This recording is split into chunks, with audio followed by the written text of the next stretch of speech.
So, hi Ali, can you tell us a bit about yourself, your apprenticeship, and the company you work for? So well, as you say, I'm Ali, but yeah, I work at SurePack. It's a company that kind of specializes in medical packaging machinery. We do various sort of medical machines. They're not always as packaging. Some of the stuff we've done that a lot of people don't know is like the face shields. During the coronavirus, we packed a lot of vaccines and did some work for companies abroad with that as well. I work as sort of a controls engineer right now, but my kind of role spans like design sometimes as well, testing and research and development. Yeah, amazing, thank you. And obviously, a really important part during COVID as well, I can imagine. So, your journey began as a level three apprentice, and you impressively worked your way up.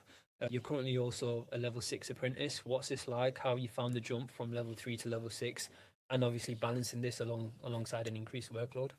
It's been all right so far, so I was pretty happy with everything that came out of my level three apprenticeship. Obviously, companies supported me a lot. Everyone else has supported me a lot. There's been a lot of balancing with personal life, keeping everything on track and not letting stuff go. So that's been difficult at times, especially with the amount of workload a level six apprenticeship brings. So it is a degree. So I do an electromechanical engineering degree at not the University of Nottingham. But yeah, it's just been support from all areas. So you do get that support. You get that support from university. You get that support from work, from your mentor, and then obviously you just have to have a balanced life at home. Yeah. The actual work has been difficult. So the actual work has obviously been harder at university. Mm. The maths has been harder. The module work's been harder. But yeah, just getting through it. So you mentioned that obviously it's quite a lot, and you kind of have sometimes challenges with your work or with your apprenticeship, with your degree equivalent kind of apprenticeship that you're doing. What is there any support available? To, like, do your employers step in and help you out from time to time? Are you a training provider? I think it's very structured now. I think especially with university. So obviously I'm with Nottingham, but I know Warwick, UCL's doing it now. I mean, most universities have a dedicated department for that, apprentices, and they're very structured. A lot of universities have that sort of structure there. You got your personal tutors, etc. And then I guess it's just finding people at work. It doesn't always have to be your direct manager. You kind of gel with, that you can find support from and help from because it's a team effort. I think get an Yeah, apprentice over the line at the end of the day, yeah, hundred as, percent. as you probably know as well. Yeah, 100%. So, Ali, tell me a little bit more. So, you were part of the Big Assembly 2025, which Yep. was proudly hosted by Workbase, and many other panels and conferences. So, how did you get all of these opportunities, and what advice would you give aspiring apprentices looking to want to kind of maximize their use of their apprenticeship through networking, etc.? Just a bit. Some of them were unexpected, like the JCB conference. I mean, the big assembly. But I guess it's just have the confidence to be open, talk to people, get involved with the ambassador network, get involved with your local schools and stuff like that. I guess if you're proactive with that, then obviously people will take interest in inviting you stuff to like that, and also kind of be authentic with your experiences. So that kind of helps because all you're trying to do is actually really give back a little bit. It's not for me. It's kind of you're just giving back what you can. Mm. As you know, I'm not big on my LinkedIn and like social media and stuff like that. So the main reason that I do it is sort of give back what I can and when I can. Yeah. And that's kind of been instilled in me from like my first mentor at work, which is Adam. Mm. And so I try and do what I can when I can do it. Shout out to Adam there. Well done. So, what has been your biggest challenge during your apprenticeship, and how did you overcome it?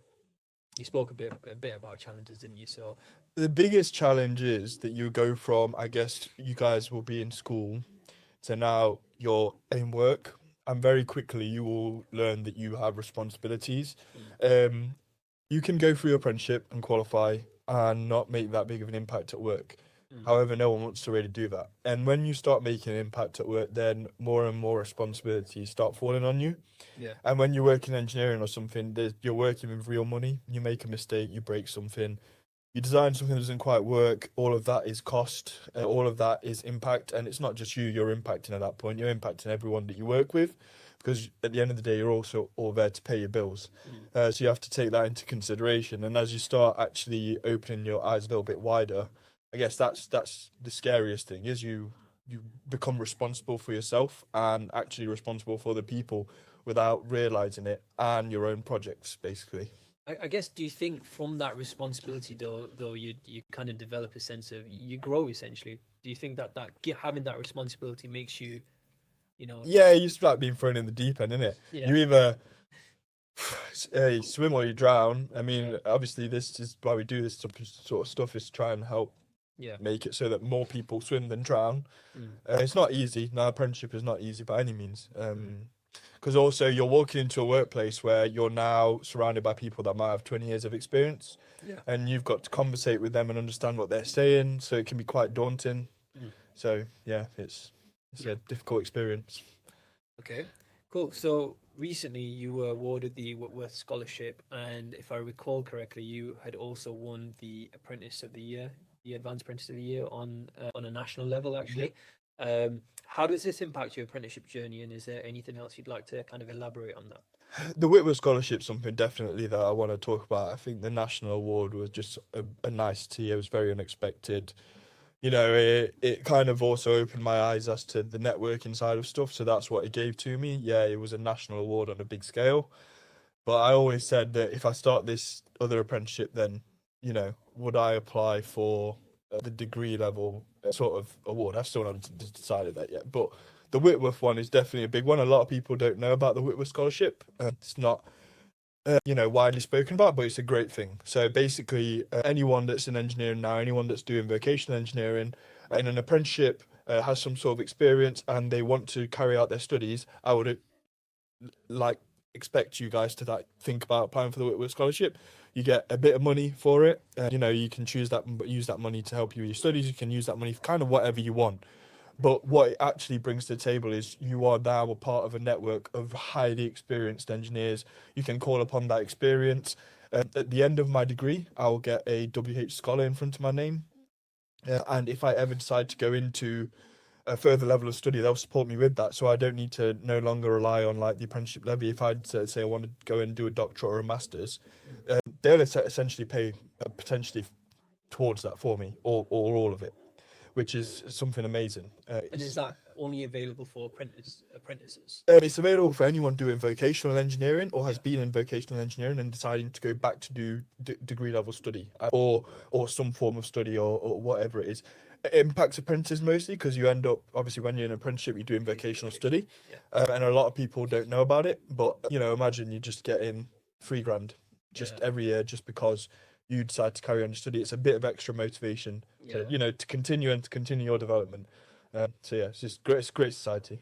That's great, amazing, and well done again on both that and winning nationally. So, final question, Ali, what's the coolest machine you've actually ever worked on?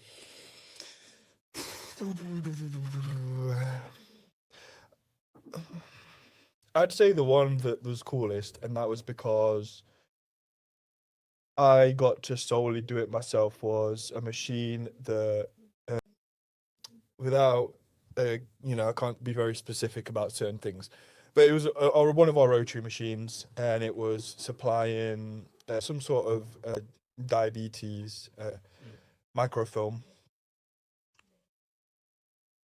And why it was so special is because I designed all of the bottom end and the mechanism, and all from scratch. So there's like a ball screw mechanism on the bottom working of it. I did that all alone. I looked at loads of recent development over the infrared heating system, and also they've had repeat orders for that machine. So it's actually been used in the real world. Yeah. That's amazing. So, and then they've bought more since that first order. They've bought more of just, you know, a copy and paste machine. Also, recently when they bought that second one, I got to do like the programming for it. So I didn't originally do like the coding for it. So kind of, I feel like that one's the most special to me. Yeah, no, that's an amazing achievement, especially knowing that you're actually having a direct impact on people's lives and their health as well. So no, that's great. That's Ali Amin at Showpack, National Apprenticeship Awards winner. Well done again, and thank you for having